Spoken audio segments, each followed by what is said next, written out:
بسم اللہ والصلاۃ والسلام علی رسول اللہ وعلی آلہ وصحبہ اجمعین۔ السلام علیکم ماما۔ وعلیکم السلام۔ کل اور پرسوں ہم نے آدم علیہ السلام کے قصے کے بارے میں بات کی تھی، کچھ آدم علیہ السلام کی خصوصیات کے بارے میں، اور جن چیزوں کا اللہ تعالیٰ نے اعلان کر دیا تھا فرشتوں کے ساتھ بھی۔ ویڈیو کے بعد کافی سارے سوال آئے، ای میل پہ بھی اور وغیرہ پہ بھی، تو ایک اہم سوال آئی تھنک اس کا جواب ابھی سے بھی دے دینا چاہیے، پھر اس کے بعد مزید آگے بات کرتے ہیں۔ اور وہ سوال یہ ہے کہ جب فرشتوں نے آگے سے پوچھا، تو میں نے بھی یہ سوال رکھا تھا آڈینس کے سامنے کہ فرق کیا ہوا، فرشتوں نے بھی پوچھا ہے، ابلیس نے بھی پوچھا ہے، تو فرق کیا ہوا؟ لیکن فرشتوں نے جب پوچھا کہ اتجعل فیہا من یفسد فیہا، آپ زمین میں وہ مخلوق ڈال رہے ہیں جو فساد پھیلائے گا اور خون بہائے گا، بلکہ دماغ کا لفظ تو عربی میں دم خون کو کہتے ہیں، اردو میں بھی شاید دم کا لفظ استعمال ہوتا ہے، دماغ خون کے دریاؤں کو کہتے ہیں، یعنی بہت خون بہائے گا۔ تو وَنَحْنُ نُسَبِّحُ بِحَمْدِكَ وَنُقَدِّسُ لَكَ، تو ایک سوال تو میں نے رکھا تھا کہ فرق کیا ہوا پھر، لیکن دوسرا سوال تھا اللہ تعالیٰ نے کہا کہ میں وہ جانتا ہوں کہ جو تم نہیں جانتے۔ تو لوگوں نے پوچھا کہ فرشتوں کو کہاں سے اندازہ ہوا کہ یہ خون بہائے گا، انہیں کیسے معلوم، ابھی تو بنایا بھی نہیں گیا۔ تو اس بات سے ایک انفرنس، کبھی قرآن میں بات یعنی سیدھے الفاظ میں کہہ دی جاتی ہے، صاف صاف کہہ دی جاتی ہے، کبھی یعنی عربی میں کہتے ہیں غیر مباشر، میننگ انڈائریکٹ طریقے سے بات کہی جاتی ہے۔ انڈائریکٹ باتیں سے اس بات سے اس طرف اشارہ کیا جا رہا ہے کہ فرشتوں کو اور کسی مخلوق کا تجربہ ہے جو کہ اپنے پاس اختیار رکھتی ہے، اور اگر انسان کے پاس، اب ان کے پاس تو اختیار ہے کہ اللہ تعالیٰ نے انہیں سوچ کی صلاحیت دی ہے، اختیار نہیں دیا، یعنی وہ کرتے ہیں وہی جو اللہ تعالیٰ نے حکم دیا، جیسے سورج اور چاند کو اختیار نہیں دیا۔ لیکن اس سے معلوم ہی ہوتا ہے کہ فرشتوں کو کسی ایک اور مخلوق کا تجربہ ہے جس کے پاس اختیار ہے، اس نے فساد کیا ہے، اور وہ مخلوق کیا ہے؟ علماء کے ان کا اندازہ ہے کہ یہ جنی ہو سکتے ہیں، کہ ان کے پاس بھی اختیار ہے اس وجہ سے، اور انہوں نے کافی سارا فساد پھیلایا۔ قرآن نے یہ بات بھی واضح کر دی، منا مسلمون ومنا دون ذالک ومن القاسطون ومنا دون ذالک، ہم میں سے ظالم بھی ہیں اور ہم سے صحیح والے بھی ہیں، مسلمان بھی ہیں، جنوں میں بھی مسلمان بھی ہیں، رائٹ؟ لیکن یعنی میجورٹی جو ہے اس نے فساد پھیلایا۔ تو اب ایک اور مزید مخلوق بنائی جا رہی ہے جو فساد پھیلائے گی۔ انہیں یہ کیسے پتا کہ اس کے پاس چوائس ہوگی؟ پھر اللہ تعالیٰ نے تو بس بتایا تھا، اس آیت میں تو بتایا تھا، وہ دوسری آیت میں سورۃ صاد والی آیت میں کہ میں مٹی سے بنا رہا ہوں، تسویہ دے رہا ہوں، روح ڈالوں گا، چوائس کا ذکر تو نہیں تھا۔ لیکن بقرہ میں یہ بات واضح ہوگی، انہوں نے کہا کہ انی جاعل فی الارض خلیفہ، خلیفہ کا لفظ استعمال ہوتا ہے جسے پیچھے چھوڑ دیا جائے۔ آسان ہم تو اب یہ لفظ استعمال حکمران کے معنی میں بھی کرتے ہیں نا، تو وہ خلیفہ، تو لیکن جو اس کی اصل معنی ہے اس کی طرف پہلے جانا چاہیے۔ تو اس کی چھوٹی سی سمپل سی میں مثال دے دوں، اگر آپ جاتی ہیں کہیں ٹرپ پہ اور آپ مجھے کہتی ہیں گھر کا خیال رکھنا، رائٹ؟ تو آپ مجھے خلیفہ چھوڑ کے گئی ہیں، مجھے اپنے خلف چھوڑ کے گئی ہیں، خلف پیچھے چھوڑنا، رائٹ؟ تو جس کو پیچھے چھوڑا اس کو ذمہ داری دے دی، اب وہ سنبھالے یا جو بھی کرے، اس پہ اتنا ٹرسٹ کیا جا رہا ہے، اس پہ اتنا بھروسہ کیا جا رہا ہے کہ وہ اپنی ذمہ داری خود سے سنبھال لے گا، اس کو ایک ایک چیز کی انسٹرکشن دینے کی ضرورت نہیں ہے، اسی لیے اس کے ذمہ دے کے آپ اس کو پیچھے چھوڑ گئے، رائٹ؟ اس کو کسی کو ذمہ داری دینا اتنی کہ وہ اپنی چوائسیز کرے، اپنے فیصلے کر لے، اس کو خلفیہ کہتے ہیں عربی میں، اور خلافہ کہتے ہیں ایکچولی، خلافہ۔ تو خلافہ کے معنی یہ ہیں، پھر اس سے مفسرون نے نکالا یخلف بعضہ بعضا، ایک کے بعد دوسرے کو پیچھے چھوڑے گا، یعنی اس کی جنریشنز ہوں گی اس دنیا میں آ کے۔ مقصد یہ ہے کہ اللہ تعالیٰ نے زمین پہ ہمیں ایک ذمہ داری دینی ہے، ہمیں چوائسیز دینی ہے، ہمیں فیصلے کرنے ہیں۔ جیسے ہی فرشتوں نے سنا کہ اس کو چوائسیز دے دی جائیں گی، اس نے ہتھیار بنانے ہیں ہتھیار بنا لے، چوری کرنی ہے چوری کر لے، ڈاکہ مارنا ہے ڈاکہ ڈال لے، قتل کرنا ہے قتل کر لے، چوائس اس کے پاس ہوگی، اس کو بتا دیں گے کیا کرنا ہے نہیں کرنا، لیکن فیصلہ اس کا ہوگا، رائٹ؟ اس پہ انہوں نے اعتراض کیا کہ یہ کیسے ہو سکتا ہے، ہم نے تو صرف یہی دیکھا کہ جب جیسے ہی اختیار ملتا ہے تو فساد پھیلتا ہے۔ تو نئی بات سمجھ نہیں آئی۔ اس میں ایک آج کی قسط میں آپ کو بتانا چاہ رہا تھا کہ یہ بہت ضروری درس ہے ہمارے قرآن کا، اور وہ یہ ہے کہ سوال پوچھنے میں کوئی ممانعت نہیں ہے۔ ہمارے یہاں کبھی ہوتا ہے کہ اگر کسی سے آپ نے سوال پوچھ لیا تو کہیں تم ہوتے کون سوال پوچھنے والے؟ ایون ٹیچرز کہتے ہیں، رائٹ؟ یا تمہاری کیا حیثیت کہ تم یہ سوال پوچھو گے؟ اب میں کوئی فیصلہ کرتا ہوں، ٹھیک ہے، اور مجھ سے آ کے کوئی میرا بیٹا آ کے کہتا ہے یا کوئی کوئی اور آ کے کہتا ہے کہ آپ نے یہ فیصلہ کیا، کیوں کیا، مجھے سمجھ نہیں آ رہی، یہ چوائس کیوں کیا آپ نے، یہ والا گھر یہاں پہ کیوں خریدا آپ نے اس کالج میں داخلہ کیوں کیا، آپ نے یہ کیوں کیا، یہ کیوں کیا، رائٹ، مجھے سمجھ نہیں آ رہی اس کی تو کیا بنتی ہے. اس سے آپ کو پہلے ہوگا کہ میں شاید افینڈیڈ ہو جاؤں، تم ہوتے کون ہو میرے فیصلے کو کوشچن کرنے والے، اپنی اوقات سمجھو پہلے، رائٹ.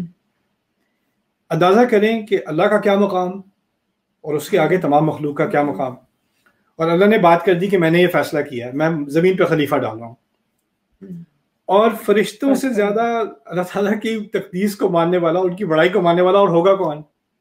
اور انہوں نے جرأت کر کے کیا سوال پوچھ لیا کہ آپ ایسے انسان کو ڈالیں گے لیفسد فیہا، فساد کرے گا، تاکہ کیا اس لیے کہ وہ فساد کرے. اور اس میں لام العاقبہ کہتے ہیں، یعنی فوراً نہ ہو کہ بعد میں جا کر بھی فساد ہی ہونا ہے، ایونچولی اس کی کہانی کا آخر یہی ہونا ہے کہ فساد پھیلے گا. تو ہمیں سمجھ نہیں آ رہی. تو انسانوں میں اگر ہم یہ سوال پوچھتے ہیں تو ہم کہتے ہیں تم ہوتے کون ہو پوچھنے والے، زیادہ پھیلنے کی ضرورت نہیں ہے. فرشتے اللہ سے پوچھ رہے ہیں، اور اللہ تعالیٰ نے ان کو یہ نہیں کہا تم ہوتے کون ہو پوچھنے والے. اللہ تعالیٰ نے پہلی بات یہ کہی انی اعلم ما لا تعلمون، میں بہتر جانتا ہوں وہ چیز جو تم ابھی نہیں جانتے. تمہیں یعنی اس جواب تمہارا سوال ریزنیبل ہے تمہارے تجربے کے اعتبار سے، لیکن اس کی کچھ اور ڈیمینشنز ہیں، کچھ اور پہلو ہیں جس کا تمہیں ابھی علم نہیں ہے. اب اگلی آیت میں ان پہلوؤں سے ان کو متعارف کرایا. تو ایک ٹائم لائن آپ کو میں سمجھانا چاہ رہا ہوں. ٹائم لائن یہ ہے کہ یہ پہلا مکالمہ ہے. پہلے مکالمے میں زمین پہ کوئی ڈالنے والا ہوں، اس کے بعد اختیار ہوگا. ابھی وہ 3 جو خصوصیات تھی نا، اس کا بھی ذکر نہیں ہے، ٹھیک ہے. ابھی یہ ہے کہ 3 ابھی میں خلیفہ ڈالنے والا ہوں. اس کے بعد بتایا کہ اس کی تسویہ ہوگی اور اس میں روح ہوگی. ابھی ان کو سمجھ آئی روح کیا چیز ہے، ان کو اس کا علم نہیں ہے ابھی. پھر اللہ تعالیٰ کہتے ہیں اگلی آیت میں بقرہ میں وَعَلَّمَ آدَمَ الْأَسْمَاءَ كُلَّهَا، اللہ تعالیٰ نے آدم علیہ السلام کو تمام نام سکھائے. ثم عرضهم على الملائکہ، یہ ذرا ٹیکنیکل چیز ہے عربی میں. عرضهم اس کو تغلیباً علی غیر العاقل، ٹیکنیکل چیز سے ہٹ کے آسان سی بات کرتے ہیں. اشارہ اس آیت میں اس طرف ہے، عربی سے ظاہر ہے کہ پھر اللہ تعالیٰ نے فرشتوں کے سامنے تمام انسانیت پیش کر دی. یہ نئی بات ہے آج کی. اچھا، تو ابھی آدم علیہ السلام کی بات نہیں ہو رہی، ابھی تمام انسانیت کی بات ہو رہی ہے. تمام انسانیت، رسول صلی اللہ علیہ وسلم کھڑے ہیں، میں کھڑا ہوں، آپ کھڑی ہیں، تمام انسانیت کو ایک دفعہ میں کھڑا کر دیا. تو ہماری ساری ارواح ایک دفعہ میں پریزنٹ کر دی گئی فرشتوں کو. اور اسم کا لفظ اردو میں استعمال ہوتا ہے نام کے لیے، رائٹ. اسم کا لفظ عربی میں اصل میں استعمال ہوتا ہے علامت کے لیے یا ایک خصوصی نشانی کے لیے. اسم وسم سے نکل، اور خوبصورتی کی نشانی کو وسم کہتے ہیں عربی میں. جیسے برتھ مارک یا بیوٹی مارک ہوتا ہے نا، اس کو وسم بھی کہتے ہیں، اور وسامہ خوبصورتی کو کہتے ہیں. اسم سے مراد عربی میں یہ بھی ہے کہ اس چیز کی سب سے خوبصورت خصوصیت کیا ہے، صرف نام نہیں. اور اسی سے ہمارے کلچر میں بھی ہے نام اچھا رکھنا چاہیے نا، کیونکہ نام خصوصیت بن جاتی ہے. اس آیت میں یہ کہا جا رہا ہے کہ فرشتوں سے کہا کہ تم یہ نہیں کہا کہ تم سب انسانوں کے نام بتاؤ، یہی نہیں کہا ان کی خصوصیات بتا دو. تم نے تو ابھی کہا تھا کہ ان کی خصوصیات کیا ہوں گی کہ یہ خون بہائیں گے، فساد کریں گے. اب بتا دو، یہ تمہارے سامنے ہے، یہ تمام مخلوق، تمام روحیں ہیں، یہ بتا دو ان کی کیا خصوصیات ہیں، صرف نام ہی نہیں. انہوں نے پھر کہا لا علم لنا الا ما علمتنا، ہمارے پاس تو کوئی ایسا علم ہے نہیں سوائے اس کے جو آپ نے ہمیں سکھایا ہو، آپ ہی جاننے والے ہیں، انک انت العلیم الحکیم. پھر اللہ تعالیٰ نے آدم کو وہ تمام اپنی اولاد کے نام سکھا دیے تھے. میرا نام، آپ کا نام، ہماری خصوصیات، میری پرسنالٹی میں کیا کوتاہی ہے، کیا خوبصورتی ہے، آپ کے اندر کیا کوتاہی، کیا خوبصورتی ہے، سب سے تعارف کرا دیا گیا تھا، ہم سب سے. تو آدم علیہ السلام نے پھر ایک ایک کر کے فرشتوں کو اپنی اولاد سے انٹروڈیوس کرایا، ہم سے. یہ سین بھی ہو رہا ہے. اور ایک ایک کر کے اس میں محمد رسول اللہ بھی ہیں صلی اللہ علیہ وسلم، ابراہیم علیہ السلام بھی ہیں، ہم جیسے لوگ بھی ہیں، جو نان مسلمز ہوں گے وہ بھی ہیں، سب ہیں. سب کی روحوں سے انٹروڈیوس کرا دیا، سب کی پرسنالٹی سے انٹروڈیوس کرا دیا، سب کی خیر اور شر سے انٹروڈیوس کرا دیا. اور خیر تو ایکچولی اللہ تعالیٰ نے ہر انسان میں ڈالی ہے، تو ہر ایک کی اچھی کوالٹیز کو بھی اللہ تعالیٰ نے انٹروڈیوس کرا دیا آدم علیہ السلام کے ذریعے فرشتوں کو. سو آدم فرشتوں کو سکھا رہے ہیں، ٹھیک ہے. سو فلما انبأهم باسمائهم، پھر اب دیکھ لیں کہ اگر پہلے وہ کہتے تھے کہ فساد پھیلائے گا، کرپٹ ہوگا، بری چوائسز کرے گا، لیکن اب ان کا تعارف ہو گیا ہے محمد رسول اللہ صلی اللہ علیہ وسلم، ابراہیم علیہ السلام سے. صحابہ سے. کتنی عظیم شخصیتیں انسان کی گزر چکی ہیں جن کا قرآن میں ذکر ہے, جن کا نہیں بھی ذکر. کتنی اچھائی ہے انسانیت میں, آج بھی کتنی اچھائی ہے. ان سب کے ساتھ ان سب کا تعارف کرانے کے بعد اللہ تعالیٰ نے پھر فرشتوں کو کہا, میں تمہیں کہا نہیں تھا کہ میں انی اعلم غیب السماوات والارض, کہ میں زمین آسمان زمین کی اندیکھی چیزوں کو بھی جانتا ہوں. وہ اعلم ما تبدون, اور میں یہ بھی جانتا ہوں کہ تم کیا بات ظاہر کرتے ہو. وما کنتم تکتمون, اور کیا بات تم اپنے اندر چھپائے ہوئے تھے. آج اس چھپائے ہوئے کی طرف آتے ہیں. تو یہ سین تو آپ کو سمجھ آ گیا نا کہ یہ پیش کی گئی اور ہمیں سمجھا دیا گیا. اچھا, اب سارے فرشتوں کو پتا چل گیا کہ کیوں اس چوائس کو کیا گیا تھا. یہ چوائس واقعی صحیح تھی, یہاں تک کہ یہ فرشتے بھی مان گئے کہ یہ چوائس غلط نہیں تھی, یا ان کو جو سمجھ بات نہیں آ رہی تھی وہ اب سمجھ میں آ گئی. یہ ڈیمونسٹریشن کے بعد اللہ تعالیٰ نے ایک بہت اشارے سے بات کی, میں یہ بھی جانتا ہوں کہ تم کیا ظاہر کرتے ہو اور کیا چھپاتے ہو. اب فرشتے سوچ رہے ہوں گے ہم کیا چھپاتے ہیں, ہم نے تو ابھی کچھ چھپایا نہیں اپنے رب سے. ہمارے جو آتی ہے, ہمارے اندر جو سوال آتا ہے ہم فوراً ظاہر کر دیتے ہیں. فرشتے تو نیت نہیں چھپاتے, لیکن انہیں اس بات کا بھی اندازہ نہیں تھا کہ ان کے اندر جس کو پروموٹ کیا گیا ہے, جن کے رتبے سے آگے ابلیس, وہ اپنے اندر کچھ چھپا رہا ہے اور وہ ان کے اندر چھپا ہوا ہے. تو جب اللہ تعالیٰ نے کہا نا میں جو ظاہر کرتے ہو وہ بھی جانتا ہوں اور جو چھپا رہے ہو وہ بھی جانتا ہوں, اس میں اشارہ ایکچولی ابلیس کی طرف تھا, جس نے یہ ساری ڈیمونسٹریشن دیکھی اور سارے فرشتے مان گئے کہ یہ واقعی صحیح چوائس ہے, لیکن اس وقت بھی وہ خاموش رہا, اس نے کچھ نہیں کہا اس وقت تک. وہ اندر ہی اندر کوڑ رہا ہے کہ یہ ہو کیا رہا ہے. اس کی ایک توقع تھی کہ زمین میں پروموشن ملنے والی ہے, وہ مجھے ملے گی, یہ رتبہ خلیفہ کا رتبہ مجھے ملے گا. اللہ نے اناؤنس کر دیا خلیفہ, اس کے ذہن میں ہوگا میں ہوں گا. پھر کہا کہ نہیں یہ مٹی کا بنا ہوا ہے, پھر اس کی تصفیہ کی ہے, اس میں روح ڈالی ہے, اور اس کو تم نے سب نے سجدہ کرنا ہے. اب وہ اندر ہی اندر کوڑ رہا ہے اور مزید اور مزید, لیکن وہ کچھ کہہ نہیں رہا, ابھی تک اس نے کچھ کہا نہیں ہے. پھر جب آخر میں آدم علیہ السلام کو, اس انسانیت میں سے آدم علیہ السلام کی روح کو جب چنا گیا اور ان کو اس جسم میں ڈالا گیا, تخلیق مکمل ہو گئی, یہ پروجیکٹ مکمل ہو گیا. اب دوبارہ حکم کو ریپیٹ کیا کہ اب سجدہ کرو.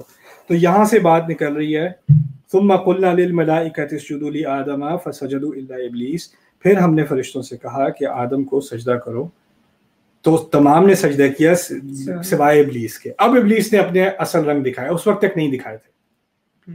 اور یہ پھر ابلیس کی ہم نے کل ایک خصوصیت ابلیس کی ہم نے نکالی تھی, جو کوالٹی وہ ہم میں ڈالنا چاہتا ہے, وہ یہ کہ حقیقت کے کئی پہلو ہوتے ہیں, لیکن وہ اس حقیقت کا ایک پہلو لے کے باقی سب کو اوائڈ کر کے اپنی رائے پہ اکڑا رہتا ہے, رائٹ. اور یہی انسان کے ساتھ وہ کرتا ہے کہ انسان کو ہر چیز دیکھنے کے بجائے اس کو ایک چیز نظر آ رہی ہے, اس کی بنیاد پہ وہ کہتا ہے نا انصافی ہے, باقی سب سے وہ اپنے آپ کو بلائنڈ کر لیتا ہے کہ میں نے نہیں سننا, مجھے نہیں سننی ہے بکواس, جو ہے وہ ہے, رائٹ. اکڑ جاتا ہے انسان. تو یہ ابلیس کی سنت ہے. آج ابلیس کی دوسری سنت وہ کیا ہے؟ دل میں بات تھی, اس کو بھی کھٹک تھی کہ یہ کیا مٹی کی مخلوق, اس میں کیا خصوصیت ہے, اور یہی بات فرشتوں میں بھی آئی. لیکن فرشتوں کا رویہ کیا ہے؟ جو بات سمجھ نہ آئے وہ پوچھ لو. ابلیس کا رویہ کیا ہے؟ جو بات سمجھ نہ آئے, جو بات صحیح نہ لگے, اس کو اندر ہی اندر رکھو, کرتے رہو. وہ اتنی سی چیز ہوگی, اس کو اردو میں بات کا بدنگڑ کہتے ہیں, اور انگلش میں ایک فریز ہے making a mountain out of a molehill, یعنی اتنا چھوٹا سا مٹی کا پہاڑ بنا دو, ہاں اس ذرے سے پہاڑ بنا دو. اس کے دل کے اندر, اس کی شخصیت کے اندر ایک بڑا پہاڑ بن رہا ہے, اور وہ بڑھتا ہی چلا جا رہا ہے. اور وہ جب پہاڑ اتنا بڑا ہو جاتا ہے نا انسان کی سوچ کے اندر, وہ نیگیٹو چیز, جس طرح ایک کینسر پھیلتا ہے, جس طرح ایک وائرس پھیلتا ہے, جب وہ پھیل جائے انسان کے ذہن کے اندر, تو اس کو اس کے علاوہ کوئی ریالٹی, کوئی حقیقت نظر نہیں آتی. پھر وہ تمام باقی حقیقتوں سے بلائنڈ ہو جاتا ہے. ابلیس اب اس وقت تک اندھا ہو چکا ہے, اس کو اور کچھ نظر ہی نہیں آ رہا. اس نے اپنے اندر ہی یہ بات رکھی, اور اندر رکھ کے اس کو کیوں چوز کیا گیا, اس میں کیا ہے, جواب تو مل چکا ہے, لیکن اپنے ذہن میں اس کا تو کوئی, اس کی کتوں کی نہیں بنتی ہے, تو مٹی کا بنا ہوا ہے, اس میں کیا ہے, اس میں کیا خاصیت ہے. تو اس نے آگے کھڑا ہو کے جواب, اللہ تعالیٰ نے پوچھا, قال ما منعک الا تسجد اذ امرتک, اس نے کہا, اللہ تعالیٰ نے کہا کس چیز نے تجھے روکا سجدہ کرنے سے جب میں نے تجھے حکم دیا تھا, اذ امرتک. اور امرتک میں یہ بھی ہے کہ ابھی حکم نہیں دیا, پہلے سے حکم دیا ہوا تھا کہ میں بنانے جا رہا ہوں. قال انا خیر منہ, کہا میں اس سے بہتر ہوں. تو جو مشہور ہے ہمارے یہاں کہ ابلیس کی جو خصوصیت ہے وہ اپنے آپ کو برتر سمجھتا ہے, لیکن برتر سمجھنے سے پہلے کچھ ڈیزیزز ہم نے پہلے ہی بتا دی نا, جن کو بھی سمجھنا ضروری ہے. تو یہ اب ظاہر ہو رہی ہے اس کی ڈیزیز. وہ کیا ہے؟ میں بہتر ہوں، اسے کیوں ملا مجھے کیوں نہیں ملا. اور یہ اصل چیز ہے جو وہ انسان میں بھی انجیکٹ کرنا چاہتا ہے. یہ تیسری چیز ہے. وہ کیا ہے؟ اس کو جاب کیوں ملی مجھے کیوں نہیں ملی. میری بہنیں ہوں گی، میری بڑی بہن کی شادی ہو گئی، چھوٹی بہن کی شادی ہو گئی، میری ان کی کیوں ہوئی، وہ کیوں خوش ہیں، ان کے بچے ہو گئے میرے کیوں نہیں ہوئے. ان کی فیملی میں یہ ہو گیا یہ ہو گیا، ان کے تو بچے گریجویٹ بھی کر گئے، یہ بھی کر گئے وہ بھی کر گئے، ان کو تو امیگریشن بھی مل گئی، ان کے تو پیپرز بھی آ گئے، ان کا یہ ہو گیا، ہمارا کیوں نہیں ہوا. اور انسان اسی سوچ میں اسے کیوں اللہ نے اسے کیوں رحمت دی ہے، اسے کیوں نعمتیں دی ہیں، مجھے کیوں نہیں دی. ان کو کیوں ملا مجھے کیوں نہیں ملا.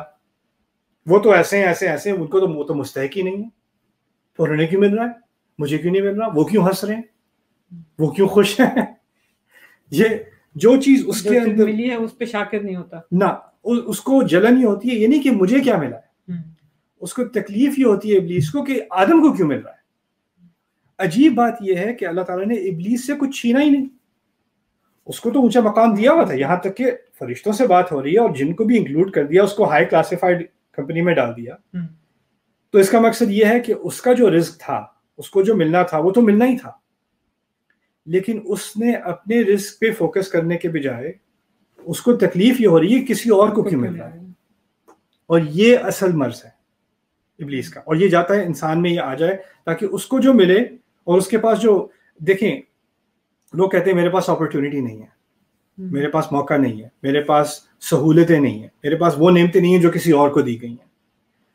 بالکل ٹھیک ہے، آپ کو وہ ہائٹ نہیں دی گئی جو کسی اور کو دی گئی، آپ کو وہ رنگت نہیں دی گئی جو کسی اور کو دی گئی، آپ کو وہ ایجوکیشن نہیں دی گئی، وہ فائنینسز نہیں دی گئے، وہ ویلتھی فیملی نہیں دی گئی، آپ کو وہ بیک گراؤنڈ نہیں دیا گیا، آپ کو آپ کی پیدائش اس ماحول میں ہوئی، اس سوسائٹی میں ہوئی، آپ کو کافی ساری چیزیں آپ کو بلاک کر دی ہیں. ٹھیک ہے، ماننے کی بات ہے کہ ہر انسان کو ایکول لائف نہیں دی گئی، ٹھیک ہے. لیکن جو کچھ دیا گیا ہے نا، جو اتنا سا بھی دیا گیا ہے، اللہ تعالیٰ نے وہ جو دیا ہے نا، اس موقع کو آپ ایک دانے سے ایک پورا کھیت بنا سکتے ہیں. اللہ تعالیٰ نے آپ کو موقع دیے ہیں جو جتنا بھی چھوٹا ہو اس سے بڑی چیز اکمپلش ہو سکتی ہے. اب اس کی مثال آپ یہ دیکھیں کہ جب جن انبیاء کو اللہ تعالیٰ نے چنا ہے، جن کا دنیا پہ ابھی تک اثر ہے، ان کے پاس دنیا میں کیا تھا، ان کی زندگی میں ان کے پاس تھا کیا. ابراہیم علیہ السلام کے پاس کون سے موقع ہیں، گھر سے نکالے جا رہے ہیں ٹین ایج عمر میں، جہاں جا کے سیٹل ہوئے وہاں آگ میں پھینکے جا رہے ہیں، رائٹ. کیا اپرچونٹیز ہیں ان کے پاس. اللہ تعالیٰ آپ کے پاس کم سے کم موقع بھی ہونا، اس کو اگر آپ پوری طرح یوز کریں گے تو آپ کو نہیں معلوم کہ کون سے برکتوں کے دروازے کھلنے والے ہیں. لیکن انسان کیا کرتا ہے، وہ کمپیریزن میں اپنی زندگی گزار لیتا ہے. اپنے بارے میں تو سوچنا ہی نہیں ہے، اپنے بارے میں سوچنا ہے تو کسی اور کے مقابلے میں سوچنا ہے ہمیشہ ہمیشہ. یہ ابلیس کی ایک لعنت ہے جو اس نے انسان کے اندر ڈالنے کی کوشش کی ہے. تو وہ کہتا ہے انا خیر منہ، میں اس سے بہتر ہوں. کہنے کا مقصد کیا ہے، مجھے چننا چاہیے تھا.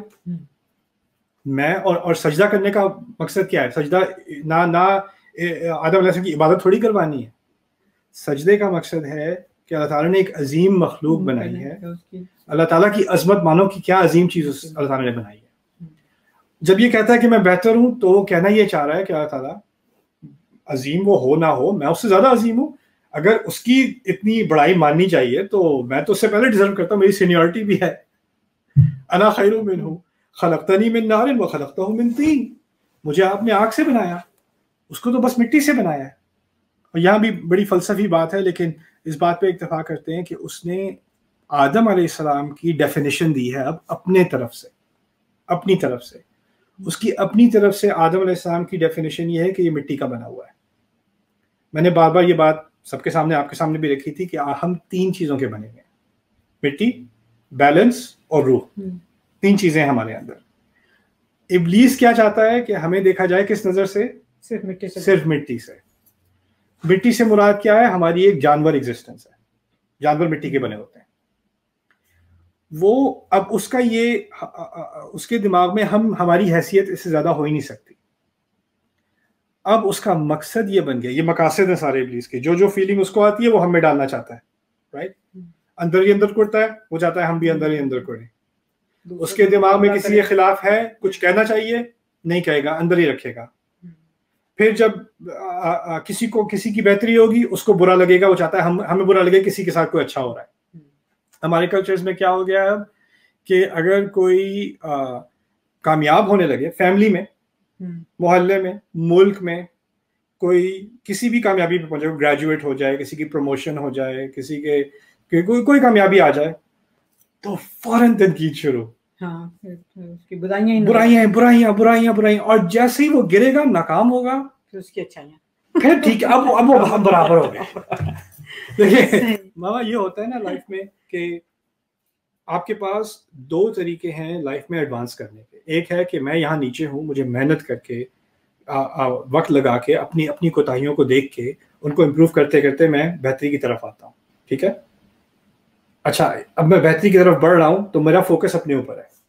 لیکن اگر میں یہاں نیچے ہوں اور کوئی اور بہتری کی طرف بڑھ رہا ہے تو مجھے لگتا ہے یہ میں تو نیچے رہ گیا یار.